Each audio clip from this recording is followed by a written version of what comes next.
রাখলেই খেয়ানত করে, কথা বললেই কাজ করলেই মিথ্যা কথা বলে, মিথ্যা কাজ করে, আর ওয়াদা দিলে ঠিক রাখে না, ওয়াদা গুলো ভঙ্গ করে। কত ওয়াদা আমরা কত বছরে 50 বছর ধরে অনেকের কাছে পেয়েছি। মানুষেরা 50 বছরে ওয়াদা করেছে ক্ষমতায় যাওয়ার আগে কোরআন সুন্নাহ বিরোধী কোনো আইন দেশে পাশ হবে না, অথচ 50 বছরেই পুরা উল্টা ক্ষমতায় যেই শিক্ষা ব্যবস্থায় হাত দেয়। ক্ষমতা পেয়ে শিক্ষা ব্যবস্থা আসমানি শিক্ষা তুলে দেওয়ার এই চরিত্র ছিল ফেরাউনের। এই আসতে বলেন, আজ যদি আসমানি শিক্ষা তুলে দিয়ে মানুষের তৈরি করা কোন শিক্ষা সিলেবাসে ঢোকানো হয়, বুঝবেন এটা ফেরাউনের কর্মসূচি।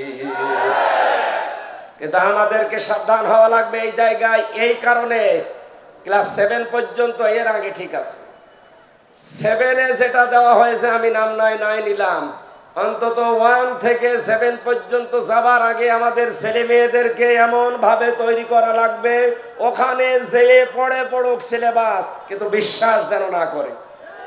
এদের মগজটা এইভাবে তৈরি করা দরকার আছে না নেই? এখন যদি বলেন না আরো কিছু দেরি আছে, অলস হয়ে থাকেন। একটা গল্প পড়েছিলাম, 2 অলসে এক গাছতলায় কুল বড়ই পড়ে একেবারে ভিড় পড়ে আছে। পুলিশ যাচ্ছিল পাশ দিয়ে, এক অলস ডাক দিয়ে বলে, ভাই পুলিশ এদিকে আসেন। কেন? কুল বড়ই পড়ে আছে, আমি আজ সারাদিন প্রায় বসে আছি কিন্তু খেতে পারছি না, আপনি আমারে তুলে দেন। পাশের এক অলসটাকে পুলিশ বলছে, তুমি একটু তুলে দিতে পারো না? ওই অলস ডাক দিয়ে বলে, পুলিশ ভাই কি বলবো, কিছুক্ষণ আগে একটা কুকুর এসে আমার মুখ চাটছিল, ও দেখেছে তাও নাড়া দেয়নি, আর আমিও হাত দিয়ে নিষেধ করিনি। আমি হাসির খোরাকি দেওয়ার জন্য বলি নাই, বাস্তবতা এখন সামনে আমাদের এইটাই। এখনো যদি হাত না ছাড়া দেন, এখনো যদি আপনি একটু না করেন, কুকুর এসে মুখ চাটবে। কথা বলে না কেন? নাম ধরা লাগবে। এজন্য আমাদের ছেলে মেয়েদেরকে এখন তৈরি করা লাগবে, এই যে কেজি 1 থেকে, পেলে থেকে, নার্সারি থেকে এমন ভাবে তারা শিক্ষা দিয়ে 7 পর্যন্ত নিয়ে যেয়ে পৌঁছিয়ে দেন, ও পাস করার জন্য সিলেবাস পড়ুক, কিন্তু এটা তো বিশ্বাস না করে। আমি আশা করি কথা ডিপলি না গেলেও বোঝাতে পেরেছি। আল্লাহ তুমি এদের তৌফিক দাও বোঝার, জোরে বলেন আমিন। আল্লাহ কিনতে চান প্রথমে মুমিনদেরটা, কি কিনবেন? আনফুসাহুম, তাদের জান। কি কিনবেন? বলেন জান মানে আমাদের এই জান নিয়ে আল্লাহ কি করবেন? মানুষের জান, তার জীবনকে পবিত্র করার জন্য আমি 2টা ঔষধ পেয়েছি। 1 নম্বরে মানুষের জীবন পবিত্র করার জন্য শিরিক মুক্ত জীবন তৈরি করা লাগবে। দেখো ভেবে চিন্তে আমাদের জীবনে যেন শিরিক না আসে। শিরিক আবার 4 প্রকার, শিরিক বিল জাত, শিরিক বিল সিফাত, শিরিক বিল ইখতিয়ার, শিরিক বিল হুকুক। এই 4 প্রকার আবার ভাগ করলে হয় 72 প্রকার। এই সূক্ষ্ম বিষয়গুলো আপনি কোরআন হাদিস পড়ে মিলিয়ে বাস্তবে সেট করবেন, যে কোনো পরিস্থিতিতে শিরিক যেন জীবনে না আসে। ইন্নাল্লাহা লা ইয়াগফিরু আন ইউশরাকা বিহি ওয়া ইয়াগফিরু মা দুনা যালিকা লিমান ইয়াশা।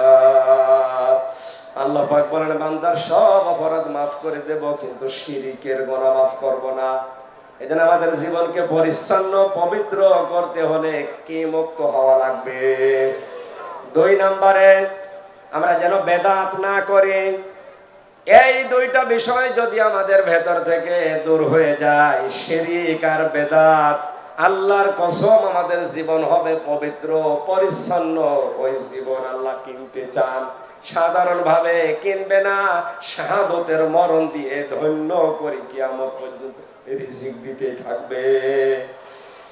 2 নম্বর, ওয়া আমওয়ালাহুম, তোমাদের মাল আল্লাহ কিনতে চান। মালের বহু বচন আমওয়াল আল্লাহ দিলেন এই কারণে আমি তাফসিরে খাজেনের ভেতরে মাল শব্দের ব্যাখ্যা পেয়েছি 9 প্রকার। কয় প্রকার? আরো জোরে। এর 1 নম্বরে আছে নেককার নারীর নাম। এই দুনিয়াতে সবগুলো নবীজির দৃষ্টিতে সম্পদ। আর দুনিয়া কুল্লুহা মাতাউন ওয়া খায়রু মাতাউদ দুনিয়া ইমরাতুস সালিহা। পৃথিবীর সবকিছুই সম্পদ, এর ভেতরে উত্তম শ্রেষ্ঠ সম্পদ হচ্ছে আল্লাহওয়ালা মেয়ে মানুষ। আল্লাহওয়ালা মেয়ে মানুষের গুণ আমি পেয়েছি আবার 4টা। কয়টা? হযরতে আসিয়া ছিলেন আল্লাহওয়ালা মেয়ে মানুষ। এই কথা বলেন না কেন?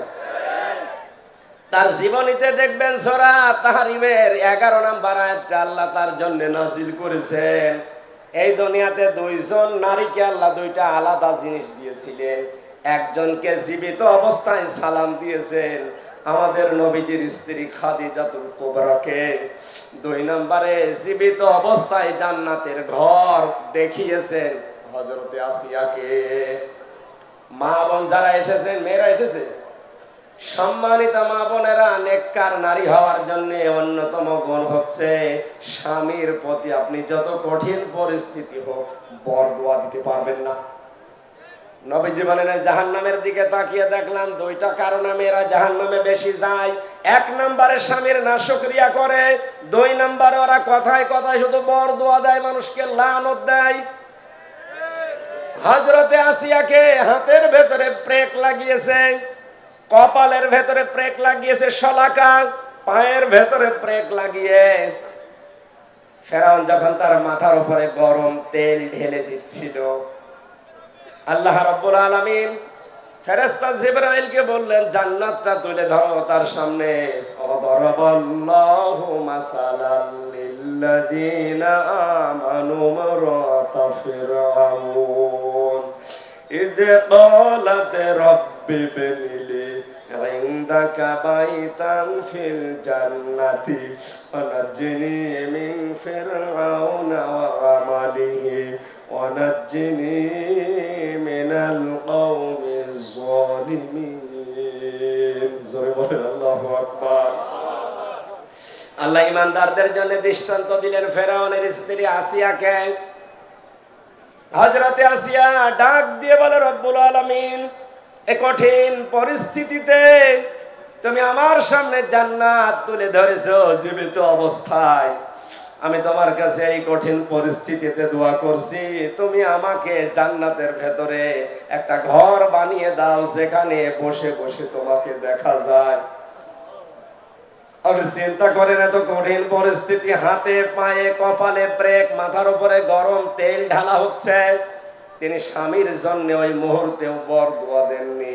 তিনি বলেছিলেন নাজ্জিনি মিন ফিরআউনা, তুমি আমাকে ফেরাউনের কবল থেকে বাঁচাও, ওয়ানাজ্জিনি মিনাল কওমিজ যালিমিন, এই জালিম সম্প্রদায় থেকে, ফেরাউন যাদেরকে দিয়ে আমার উপর অত্যাচার চালায় তাদের জুলুম থেকে তুমি আমাকে বাঁচাও।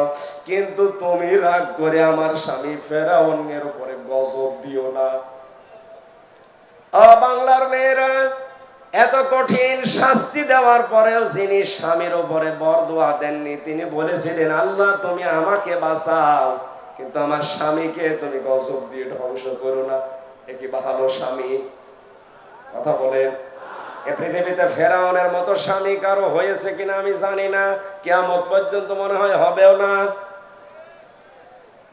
এত বড় ভয়ঙ্কর স্বামী শাস্তি অবস্থায় যদি বরদোয়া না দেয়, আপনার একটা সাবান কম হলে আপনি বরদোয়া দেন, গালি দেন, আপনি মানুষ, আপনি আবার নেককার দাবি করছেন।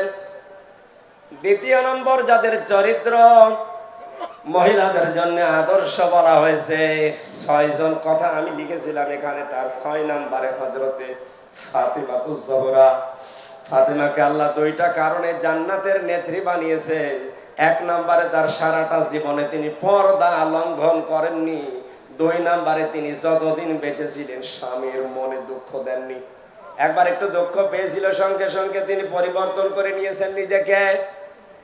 তার পেছনে কারণ ছিল, তার বাবা হযরতে মুহাম্মদ রাসূলুল্লাহ ডাক দিয়ে বললেন, মা ফাতেমা তুমি আর যাই করো না কেন, আমার জামাই আলী যদি তোমার উপরে বৈধ কাজে নারাজ থাকে, আমি তোমার বাবা নবী হয়ে বলছি তোমার জানাজায় আমি যাব না। আজ বাংলার বাবারা যদি মেয়েদেরকে এভাবে একটু শাসন করে দিত, হাজার হাজার পরিবার ভাঙ্গা থেকে বেঁচে যেত। বাবার আরো সার দেয়, কিছু হলে তুই চলে আসবি, তোর অন্য জায়গায় বিয়ে দেব। এক মেয়ে বিয়ে দিবা কয় জায়গায়? মালের যে 9টা ব্যাখ্যা আমার গলায়, বাস্তবতার দিকে তাকে আমি যেতে পারছি না। প্রথমে ফ্যানটা দিয়ে আমার অবস্থা খারাপ করবে, যে এমনি শরীর চলছে না। আচ্ছা, এটা বন্ধ করতে বলবো, আমার মনে ছিল না। আমি মালগুলোর পুরা ব্যাখ্যা, মাল মানে কি